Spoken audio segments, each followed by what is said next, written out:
name is Arthur Hippler, and I teach religion in the high school of Providence Academy in Plymouth, Minnesota.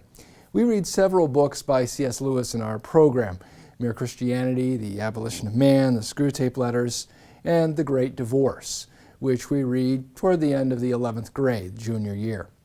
The Great Divorce is an imaginative tour of heaven, or at least the outskirts of heaven, by a busload of visiting souls from hell. This allows us to think about the moral condition that people would be in such that they would be saved or damned. Many Christians tend to have an easygoing approach to the afterlife now. Some even insist that there's no such place as hell, or if there is, it's empty. Everyone will ultimately be united to God, simply taking different routes. Lewis, however, helps us to see that this simply doesn't make sense of our own moral experience and our knowledge of human nature. That life ultimately presents us with an either-or, a route that leads toward selflessness and self-fulfillment in God, or a route that leads toward selfishness and a collapsing in of the self away from God. Half a century after his death, Lewis continues to delight and inspire readers.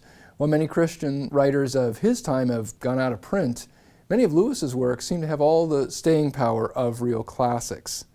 People often think of Lewis as English, but Lewis was born in Belfast, Northern Ireland, and it remained his spiritual home for the rest of his life.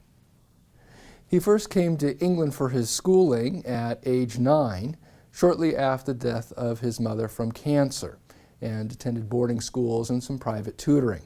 Later he went on to attend Oxford University, and he spent most of his teaching career there. Many are familiar with Lewis as a brilliant and imaginative voice in theology, but Lewis was by trade a professor of English literature, first at Oxford and then at Cambridge. Lewis did not have a degree in biblical studies or divinity, but rather had a rich and in-depth knowledge of Christian classics, such as Dante's Divine Comedy, Bunyan's Pilgrim's Progress, and Milton's Paradise Lost. And we'll see allusions to a number of these works as we look at The Great Divorce.